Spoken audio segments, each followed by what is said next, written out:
Okay. Hello and welcome to the AT3 Center's third and final pre-conference webinar, Assistive Technology Project Leadership in Statewide Accessible Educational Materials Provision. As you know from the description of today's presentation, for many individuals with disabilities, successful transition between early learning, K through 12, post-secondary, and employment depends on consistent and timely access to high quality, accessible materials and technologies. Today, we're fortunate to have Cynthia Curry and Janet Peters from CAST, as well as Allison Robinson from AbleTech, Oklahoma's AT3 program.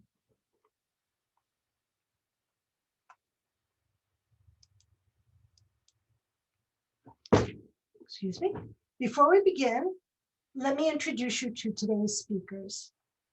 As Director of Technical Assistance at CAST, Cynthia Curry oversees projects that build the capacity of education agencies to improve outcomes for individuals with disabilities. Cynthia ensures that CAST's technical assistance is grounded in evidence-based practices, adult learning theory, and strategic partnerships. She was a statewide integration mentor with Maine's Learning Technology Initiative, partnering with Apple to train teachers on how to implement one-to-one learning technology in inclusive classrooms.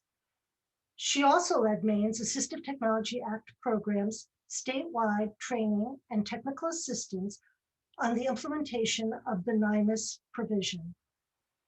As director of a U.S. Department of Education Personnel Development grant at the University of Southern Maine, Cynthia led the university's teacher preparation initiative to integrate general and special education program pathways. Just prior to joining CAST, she was coordinator of disability services at the University of New England.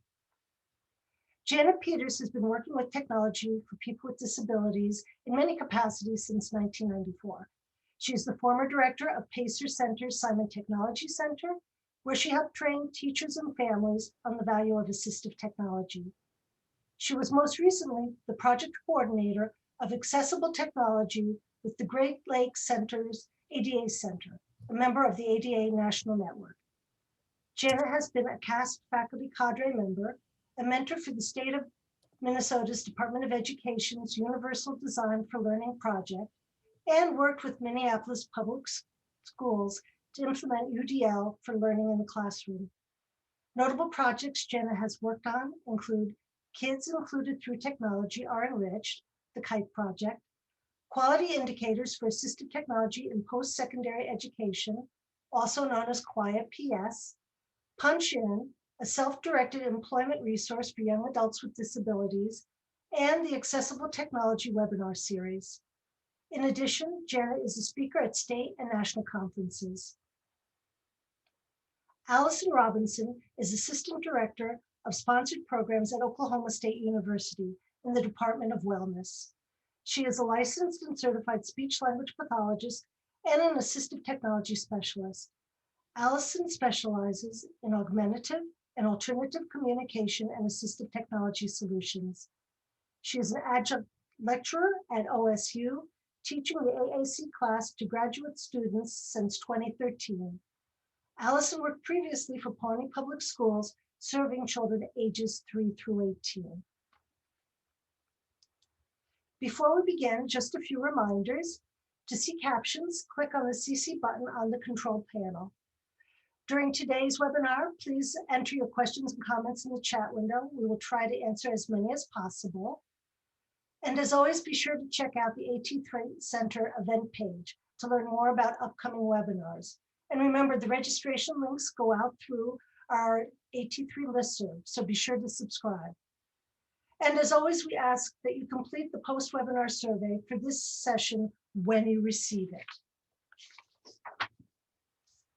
And now, without any further ado, I am going to be turning the mic over to Cynthia, Janet, and Pete, and Allison. So if you give me 1 second, I'm going to stop sharing this screen and bring up their PowerPoint.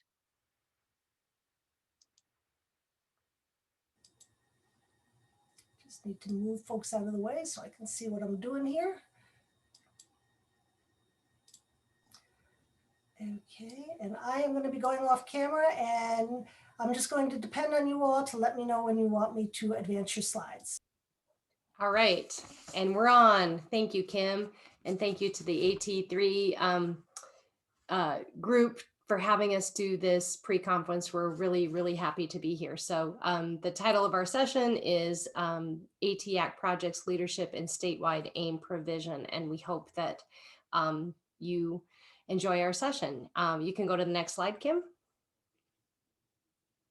And we'll just, Kim did an introduction. It's always hard to hear someone read your bio. It's very very unsettling, but Cynthia Curry, myself, Janet Peters, and Allison Robinson are the presenters for today. And we do have our contact information available. So know that you can reach out to any of us during this session or beyond with questions about what we present today.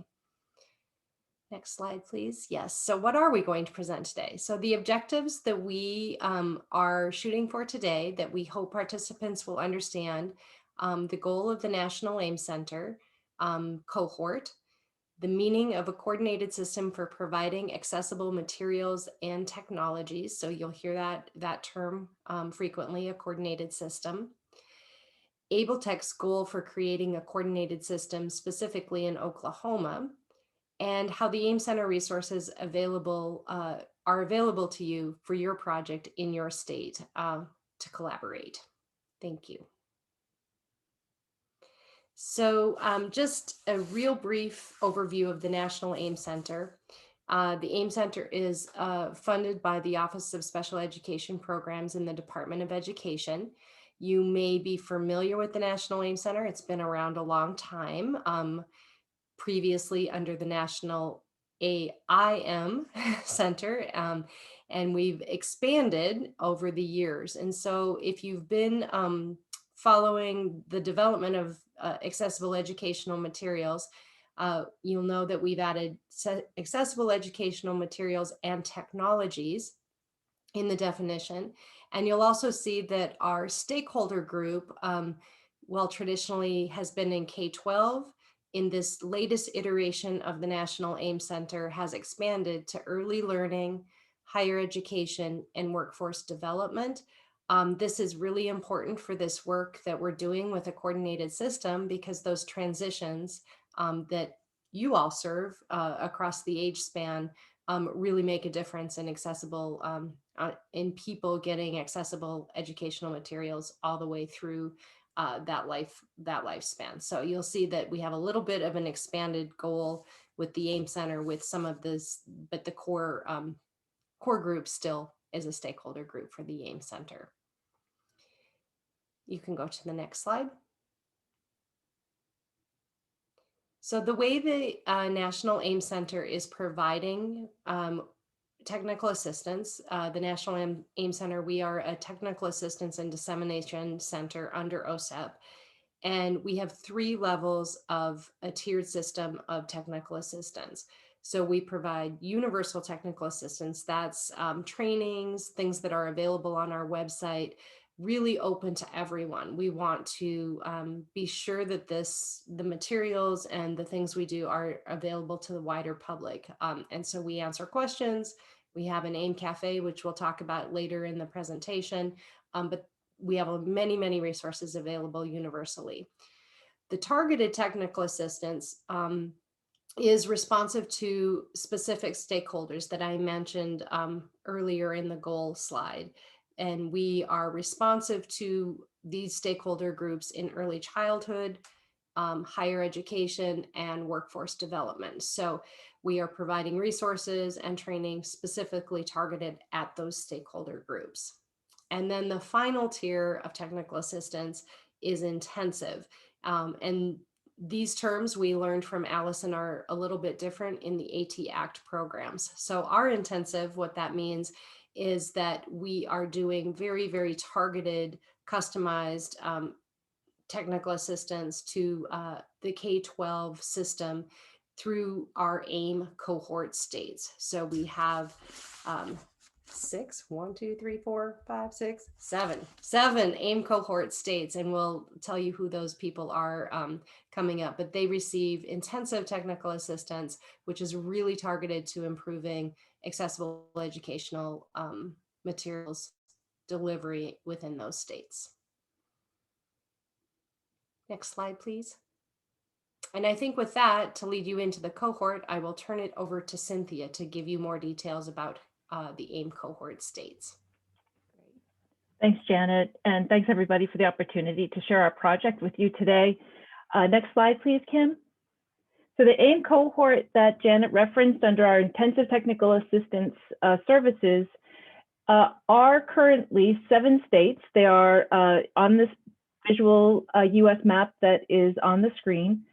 These are 8 states that we're working with very closely to help build coordinated systems for providing accessible materials and technologies, really focusing on their K-12 system because we're funded by the Office of Special Education Programs under IDEA funding. But we are really working with them to build partnerships and connections with their early childhood to help those learners with disabilities who are entering the K-12 system, and post-secondary in the area of higher ed and workforce development to ensure as students with disabilities exit high school that they're prepared to be welcomed into post-secondary settings with their accessible materials and technologies, being independent and ensuring that they're able to participate fully in the programs post-secondary. So the 8 states that we're currently working with in this 2020 to 2024 cohort are Oregon, Oklahoma, Missouri, Georgia, North Carolina, West Virginia, and New Hampshire. Those are the states in orange. We are continuing to work as critical friends with our 8 states that were in the previous AIM cohort from 2015 to 2019. And those 8 states are Alaska, Texas, Minnesota, Iowa, Indiana, Ohio, Florida, and Maryland. So we have a really robust group of both current recipients of technical assistance as well as previous technical assistance recipients who are serving as critical friends for supporting these states that are with us through 2024. Next slide, please. But I know many of you are thinking I was also participating as part of an AIM project because the AIM work and the NIMUS work goes back a long way to 2000 and the national file format. So between 2007 and 2014, there are other states that have received technical assistance from CAST through some iteration of the AIM Center, whether it was the NIMUS TA Center or the AEM consortium. But these states also, if you are in one of these states, you have received some level of technical assistance as well. Connecticut, Delaware, Idaho, my state, Maine, Massachusetts, Michigan, Nevada, New York, Pennsylvania, Rhode Island, Utah, Vermont, Wisconsin, and Wyoming are all states that have some roots in AIM technical assistance. Next slide, please. So the AIM Center's goal for this current AIM cohort, those 7 states that we just pointed out, really is to build a coordinated system from early learning through post-secondary education. Our intensive TA, again, we're working most closely with the Departments of Education in most states. With Oklahoma, it's a little bit different. We're working with the AT3 project, which is why we wanted to bring this work forward as part of a presentation for all of you to show you how Oklahoma AbleTech is working across all of these systems to build a coordinated system, bring these partnerships together. For state education agencies, they're getting the intensive technical assistance to support their K-12 systems, and then they're getting targeted technical assistance from AIM Center specialists around building their capacity in those transition areas of early childhood, higher ed, and workforce. Next slide.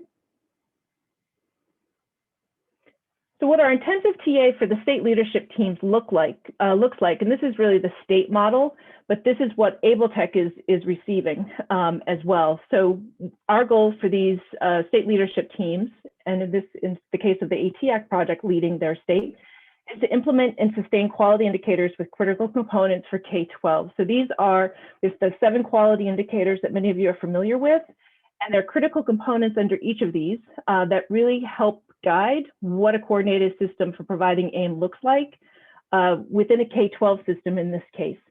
So we're working with these states to self-assess their existing system, to set goals, to conduct a needs assessment, and we're co-developing a technical assistance plan with each of these state teams.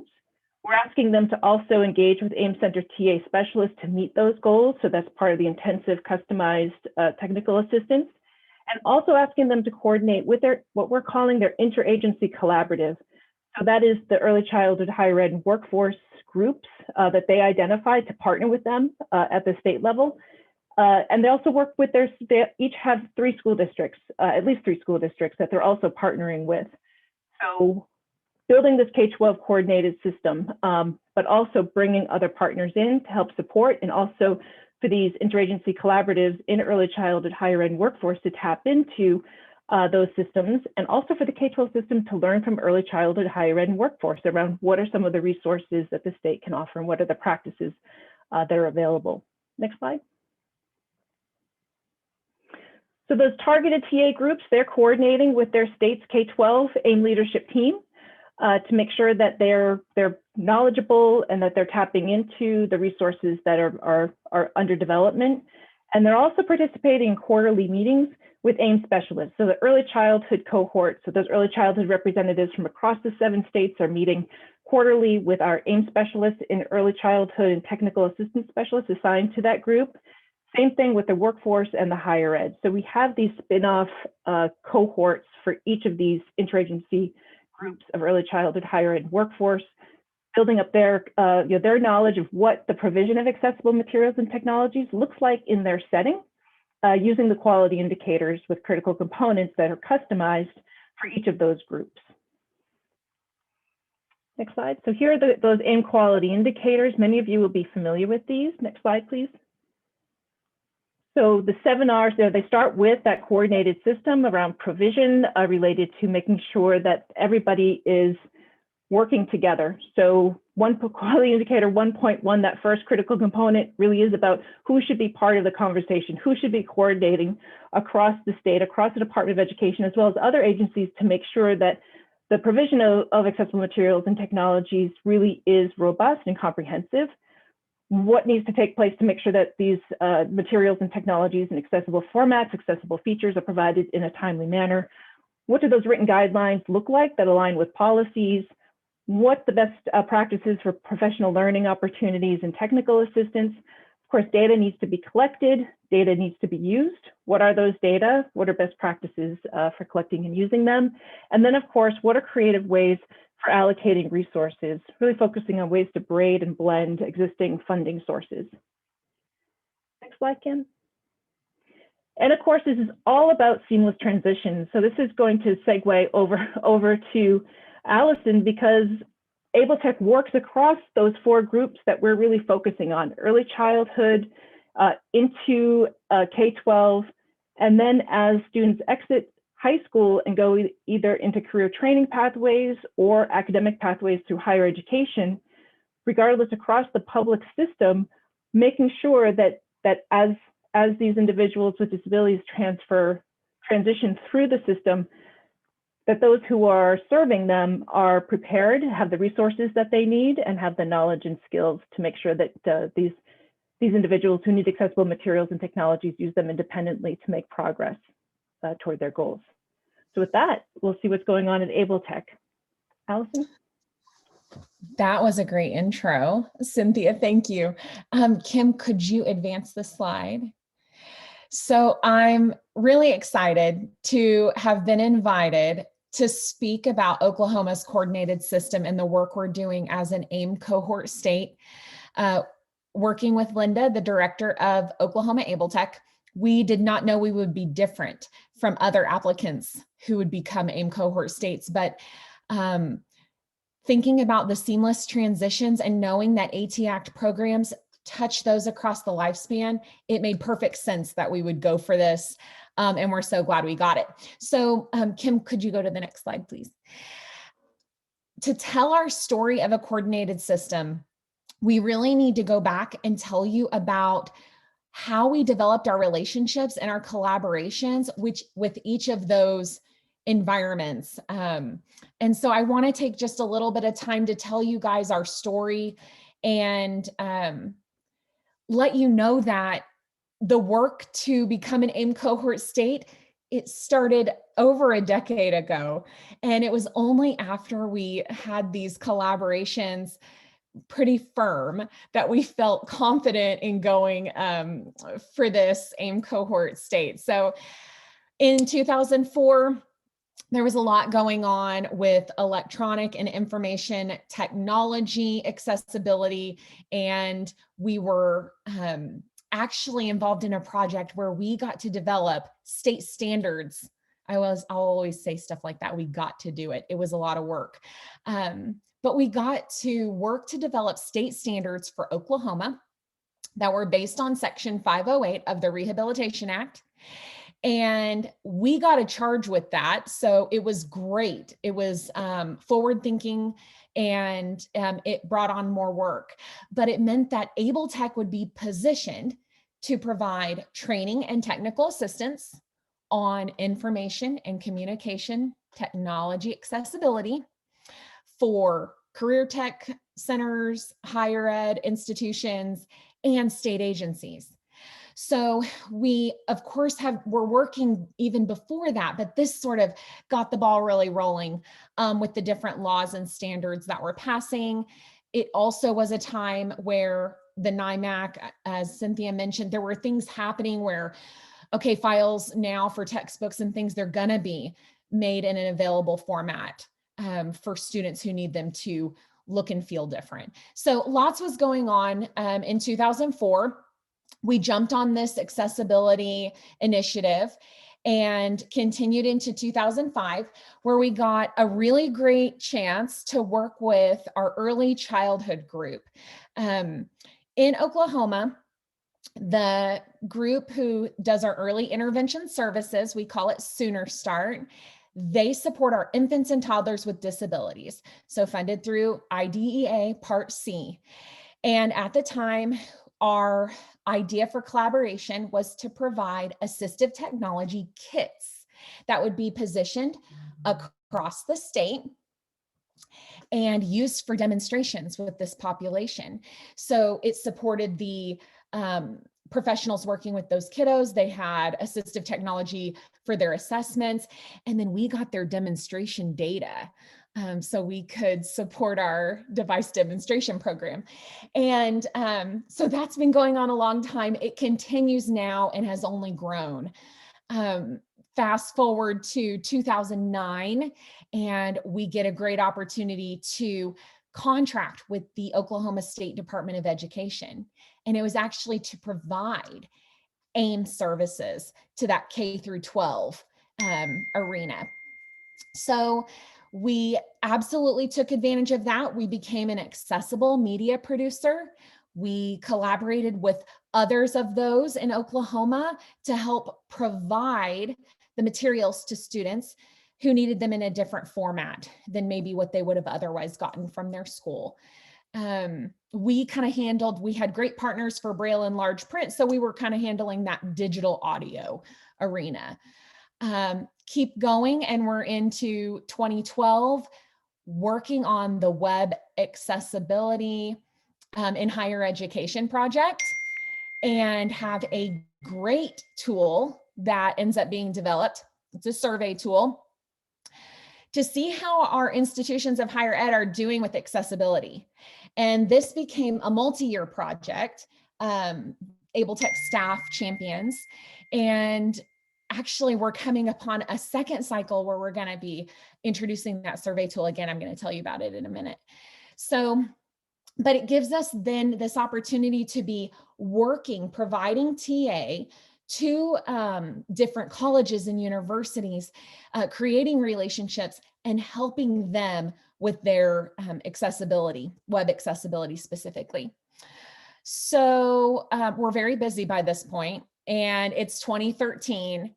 We are able to get a contract with the Department of Rehabilitation Services.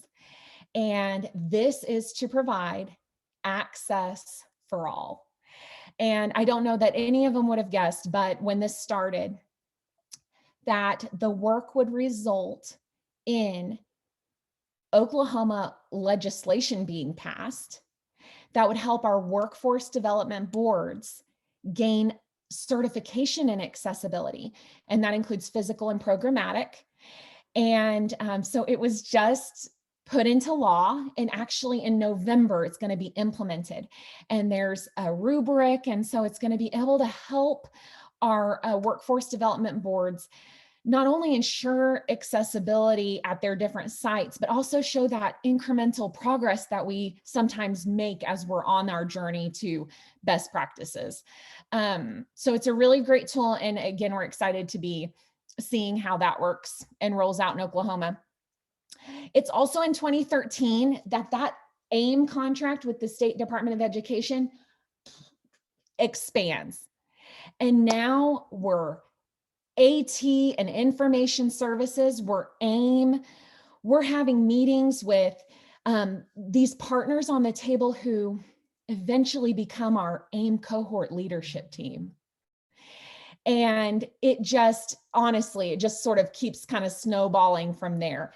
I want to make sure, I think I included all of the highlights, but in 2020, it was a hard year, but being at home in front of our computers, we were able to apply to become an AIM cohort state and piece together those different key leaders who were across the lifespan representing different Oklahoma entities and form our AIM cohort leadership team, which was the beginning of our firm coordinated system in the flesh, if you will.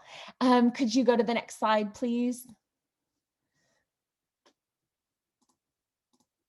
So some of this is just to reiterate, we did not do this overnight. Over a decade ago, we were starting to form relationships and collaborations, knowing our charge's lifespan, so that we could serve individuals with disabilities of all ages all over the state. Accessibility drives the charge we have as an AT Act program. It impacts people of all ages and all disabilities all over. And it was once we were correctly positioned that we really felt like we could intentionally grow in AIM and related AT programs and services. So it's not, we were obviously already doing some work, but it was the team up with the National AIM Center that helped us honestly pick goals and go for them. So another reiteration, the provision of AIM aligns with our mission as an AT Act program, and we've realized it can involve every state level and leadership activity, and I'm going to tell you more how. If you could go to the next slide. One of our objectives is that you guys could see and understand our goal for a coordinated system. It is a lofty goal, and those are maybe the best kind. But our goal is to influence those Oklahoma entities, specifically who are a part of our AIM cohort leadership team, that we may have one voice in sharing robust AIM and related AT information and resources, and that through this, we will develop and then provide comprehensive programs and services to individuals with disabilities in all environments. Some of that is going to be direct from AbleTech, and I'll show you through some of our state level activities and state leadership activities. And some is going to be because we've provided TA to other Oklahoma entities who are then better serving their constituents. So next slide for me, Kim, please. So what are we doing with how does this impact our state level activities as an AT Act program? Well, the more we learn about AIM and related AT, and the more discussions we have with our leadership team, the more recommendations we get for, hey, have you tried that Chromebook with the larger screen, or that new refreshable Braille note taker? And we're able to vet those through the experts who sit at that table with us. And then we go forward with the other collaborative contract funds, and we purchase that inventory. We do the virtual demonstrations. we then loan those through our short-term loan program. As many other states probably do as well, when we have some of those technologies that maybe you can't buy anymore, we do take those out of our demo loan inventory and push them through to our exchange program. Again, it would be, say it works well, that piece of equipment, but you can't go buy it anymore.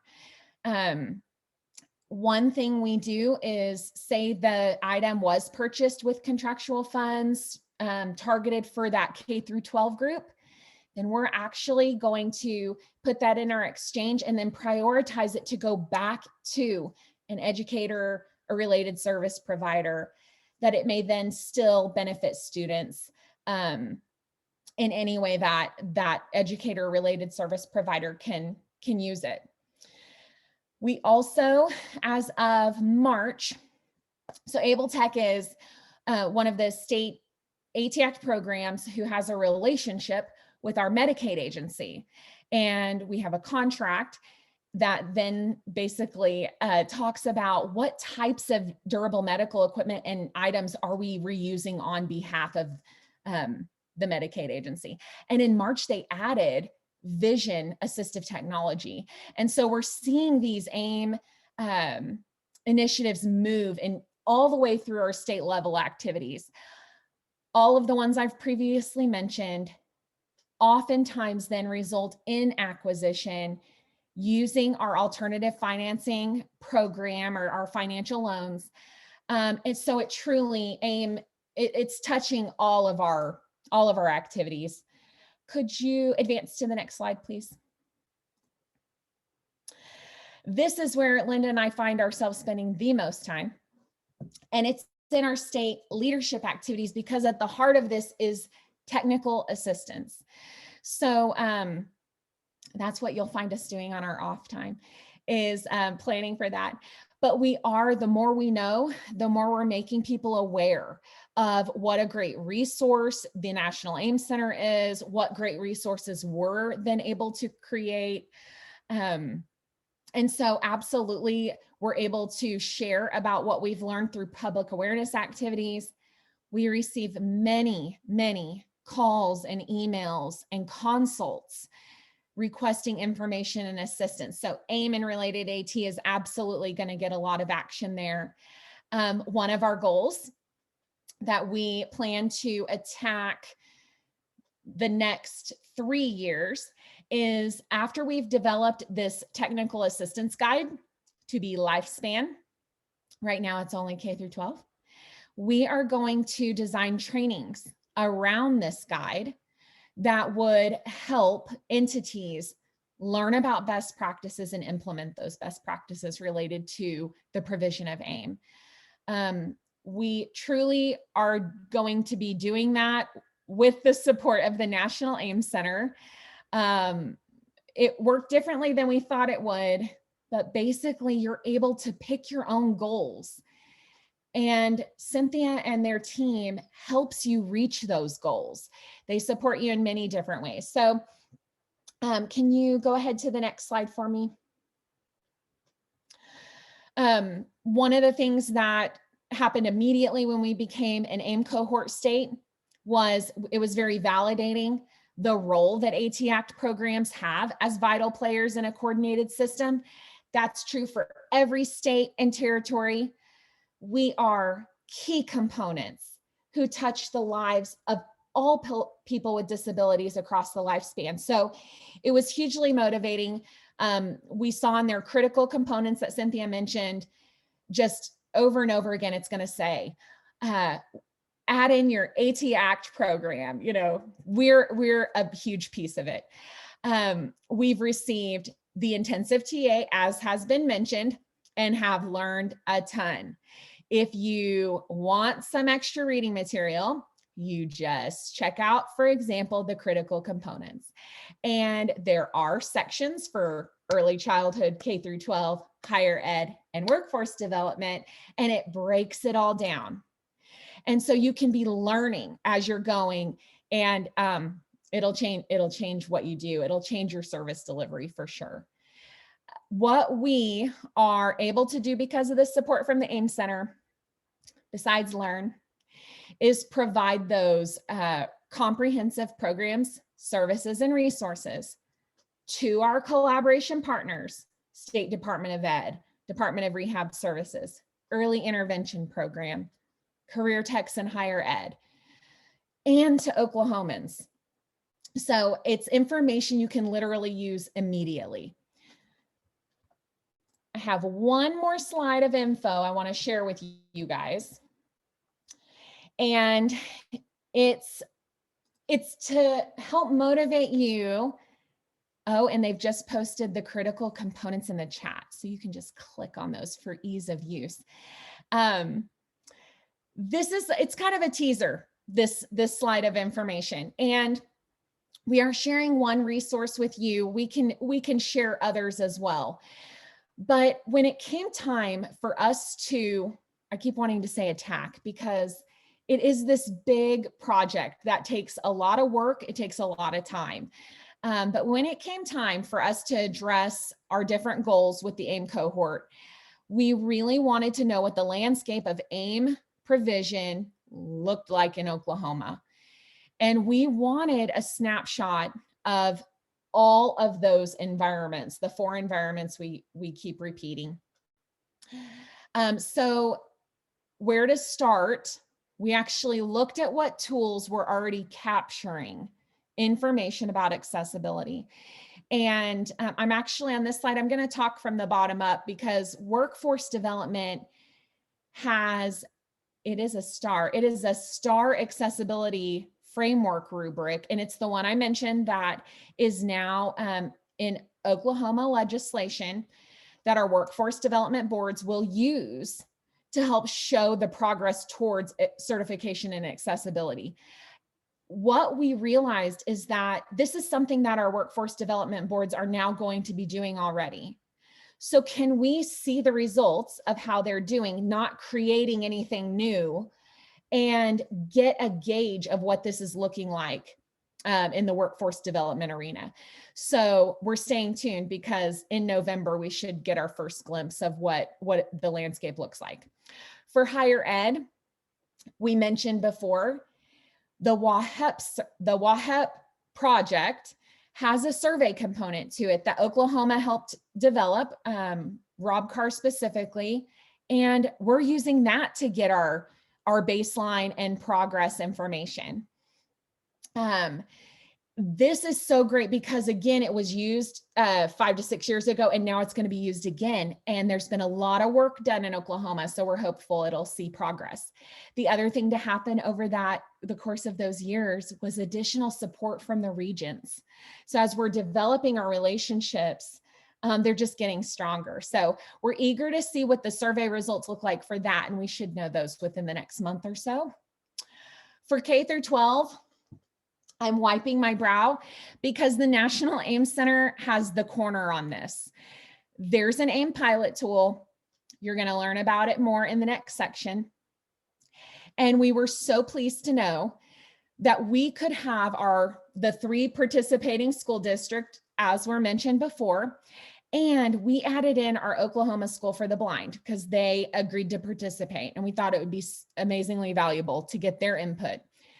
And they are going through this AIM pilot, which is essentially seeing where they are with meeting the quality indicators and best practices, and then picking goals.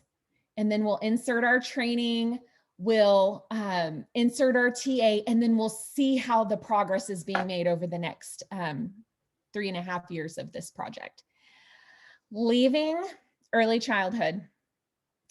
And though we looked far and wide, there really was not a tool already developed to gain information about AIM provision to infants and toddlers with disabilities in Oklahoma. We could get pockets of information, but not specific to the AIM quality indicators. So as a part of the AIM cohort, we developed one. And we made it very robust and specific. And then we said, wait, we don't want them to be turned off by a difficult survey. And we scaled it back. And almost copied the AIM pilot, but we changed the verbiage to relate to infants and toddlers and the agency in Oklahoma who helps coordinate those services. And we were able to actually use that survey already, get the results, and help the early childhood program choose a goal that we're helping them work towards. It's amazing what we've been able to do that I think we wouldn't have tried to do without the support of the National AIM Center. So I do, at that point, I want to, that's also available to you guys. I think Cynthia mentioned it in the chat, but I want to turn it back over to, is it Janet, and to talk about these AIM Center resources that we've been mentioning throughout. Great, thanks, Allison. And Janet and I are going to share the honors of showing some of the resources that are really freely available to everybody. We're working closely with the AIM cohort, but the resources that we have are open to everybody, every state. And of course, Oklahoma has taken, as Allison just explained, is taking these resources and adapting them for their own purposes, which we could not be more delighted about. Other states have done this, keeping in mind that any resource that we have is open. It's Creative Commons. Clearly, we ask that you repurpose it for the reasons that it was developed, which is to support capacity building and technical assistance to improve the provision of accessible materials and technologies. But even though you may not be in the AIM cohort receiving intensive technical assistance, doesn't mean that you can't be looking at some of these resources and thinking about how they fit into your current practices and the technical assistance and training that you provide within your state across all of these agencies and institutions and organizations. So next slide, Kim. So first, of course, is the AIM quality indicators with critical components. And we do have 4 sets. The early childhood set of critical components, keeping in mind the quality indicators, the 7 of them are the same across all of these environments. But what changes are those critical components? What does the system look like within each of these settings? Because the laws are different, the language is different. Clearly, the individuals are different. So starting with early childhood, we're looking at toddlers, infants and toddlers. So our current early childhood critical components are currently specific to pre-K Part B of IDEA, simply because we did a lot of knowledge development in the area of early childhood, trying to determine what does the provision of accessible materials and technologies look like in early childhood. And just saying that sounds very awkward because materials and technologies really don't align in early childhood. There we're talking about play, we're talking about activities. So we started with the pre-K ages 3 to 5 entering into kindergarten. And as we're working with these states, as well as others, we'll get a better idea of what should critical components look like for those between the ages of birth and 3. But right now, when you look at those critical components, you'll see that they're specific to preschool Part B. And then of course, our K-12 quality indicators, which are in version 3 now. So the critical components for K-12 originated around 2009, 2010, and we revised them this past fall. Higher education critical components are in version 2, as are our workforce development. And the workforce development, when you take a look at those, if that's an environment that you work in, keep in mind that we paid attention to the fact that career training happens in both K-12 and higher ed, or K-12 and post-secondary. So you may see where those branch off. So if career training is happening, for example, in CTE or career and technical education, what does collaborating or coordinating with the K-12 district look like versus if you are under the Workforce Innovation Opportunity Act in Section 188, what are some considerations under those situations, under those conditions? So we really tried to customize and think within the context of each of these settings to be as relevant and useful as possible. Next slide. And to help with the implementation of the K-12 critical components, as Allison mentioned, we have the AIM pilot. It's a self-assessment and progress monitoring tool. It's specific to K-12. So these are the way that it is customized for K-12 is that it provides examples as well as language that really is supportive of what the implementation, what the practices look like in K-12 environments, whether somebody may be looking at a coordinated system from the state level or looking at it from the local level. So we took those critical components for K-12 and developed the self-assessment progress monitoring tool that states and districts can use. So the state can use it independently, a district can use it independently, but what we really designed it for is for that collaboration between states and districts to help inform each other of where are the gaps within the system, what are the needs of families in addition to the K-12 staff, as well as what is the role of transition providers, what is the role of others in the community that can help fill some of those gaps. So we really thought comprehensively about all of the components to help support a really accurate self-assessment, goal setting, and then the tool allows a team to come back around on its own cycle, whether that is coming back every 6 months, every year to self-assess, determine whether goals have been met, and then look ahead to next goals related to that quality indicator. Next slide, Kim. And then Janet is going to show a few more resources that we have available on our website. Thanks, Cynthia. And I'll be sure to turn my camera on. So we want to be sure we leave time for questions and answers too, but know that you can type those in the chat. We did want to highlight two of our most popular and we think really, really helpful resources on the National AIM Center site. The first one is the best practices for communicating digital accessibility requirements in procurement policies and guidelines. It's a long title. So that reminds me to let you know, Cynthia will probably put the link in the chat, but that the AIM website is under a refresh. So stay tuned. There's great information on the AIM Center site as it is right now, but we are in the process of a large refresh. So come back in about 3 weeks and it will be really beautiful and easy to find, but there's good information there now.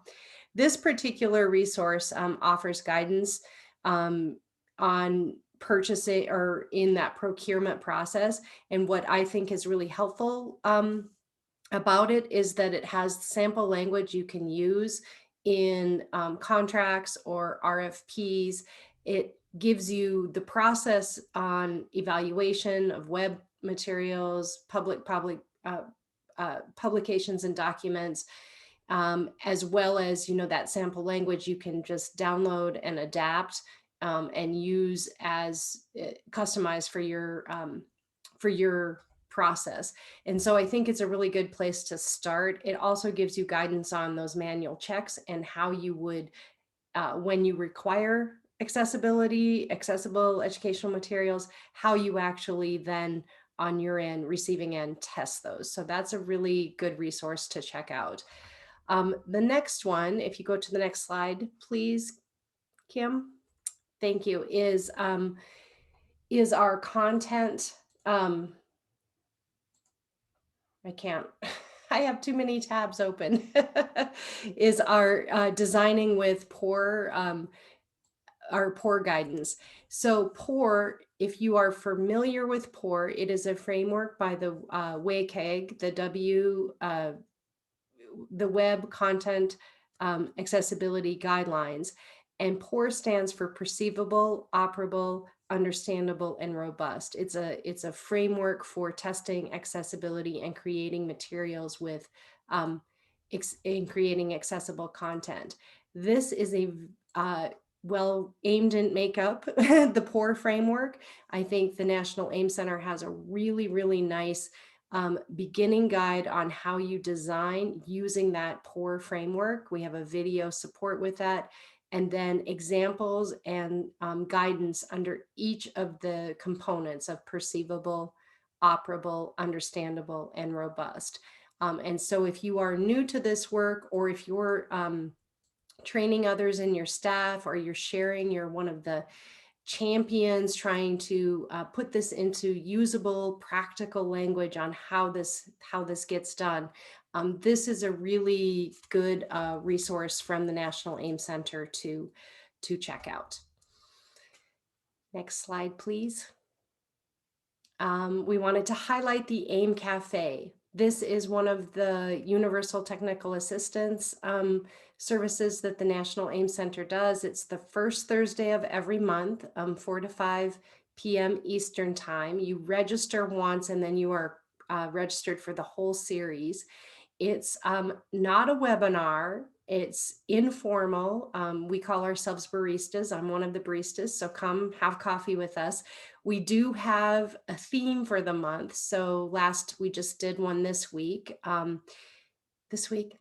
last Thursday, first Thursday of the month. And the theme for last week was, if you're an accessibility champion, how do you introduce and promote accessibility with others? So people shared really good ideas on their stories about accessibility, tools they use to describe this to other people. So it's got really good content. Luis Perez, who is an technical assistance specialist on the National AIM Center, usually has really good resources, but it's also an open conversation.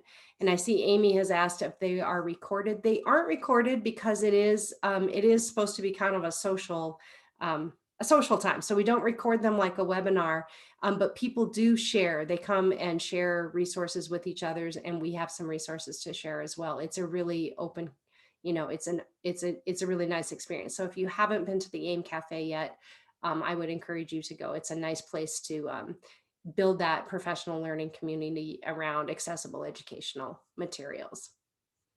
Next slide, please.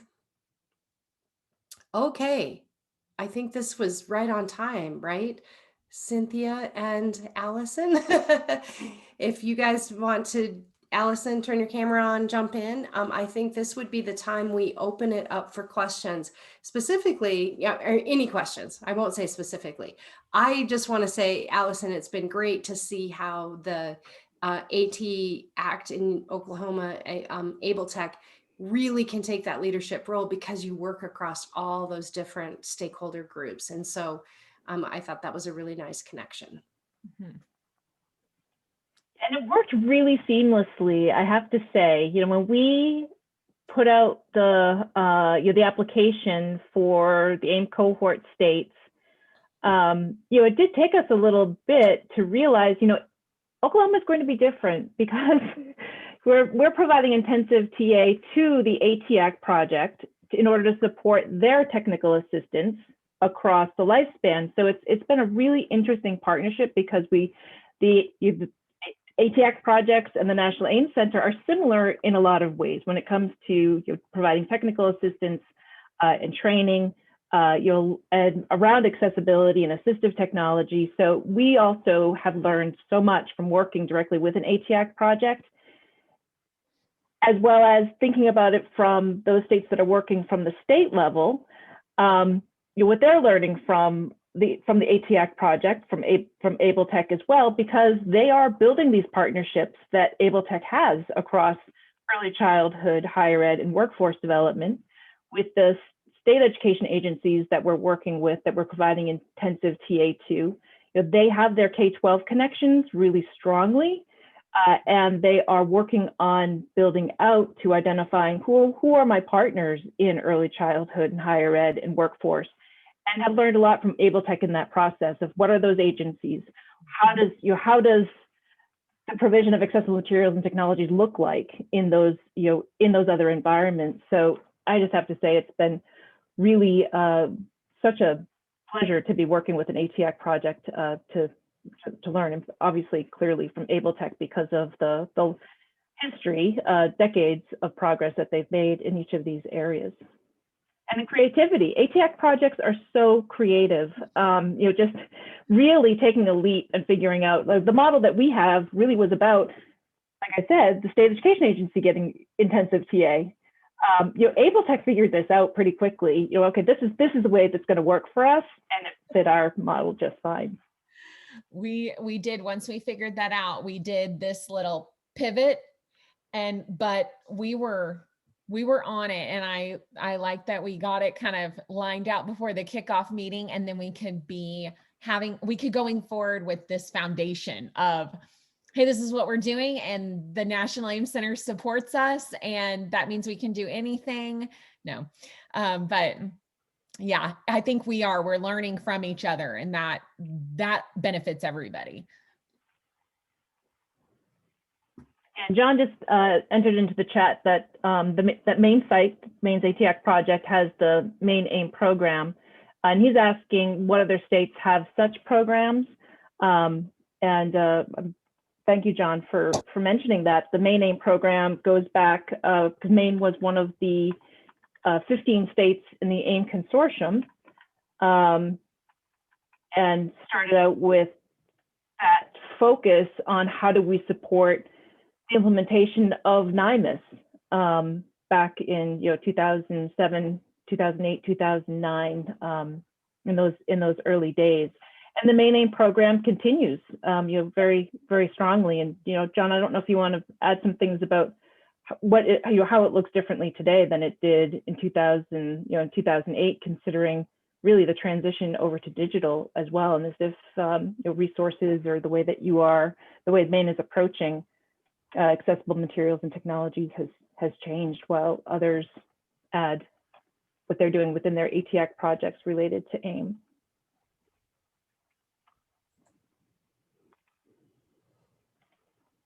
And it looks like Delaware also had a similar model back in the beginning. So I know that I don't know the history as well of which ATACs were the AIM state or AIM state coordinators, but some. So this is John Brandt. I just got unmuted. So I presume you want me to talk. always a dangerous thing to do. Yeah, I think because of our relationship with CAS being our neighbors and some of the players involved, we had an early interest, and my own personal interest was as a web developer and designer. And so I saw the need to look at the whole issue of accessible digital documents, I think, early on. And so that became part of Maine Sites, the ATAC program's mantra. And then it was a natural fit when the accessible education materials or accessible instructional materials program started, that it would be housed inside of Maine Site. So perhaps that's why, but we were always, as Cynthia knows, chomping at the bit, because here in Maine we call it the MLTI program, the Maine Learning Technology Initiative, which was the laptop program that started in 2000, where we dispensed, 60,000 MacBooks around the state to middle school students. And so there was digital education going on very early, and maybe it forced us to look at things in the digital world more carefully. So that put us a little bit ahead of everybody else, but the challenges certainly have been the same since. Getting buy-in at all levels of state government is always a problem.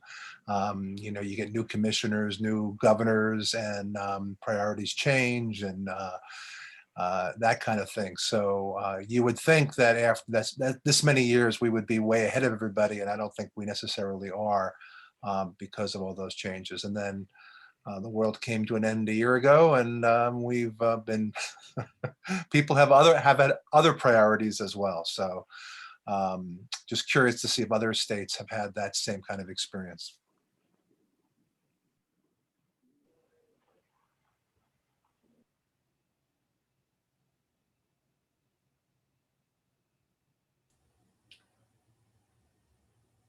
Beth entered into the chat that the Delaware AT program continues to manage the K-12 AIM Center under contract from the Department of Education in Delaware.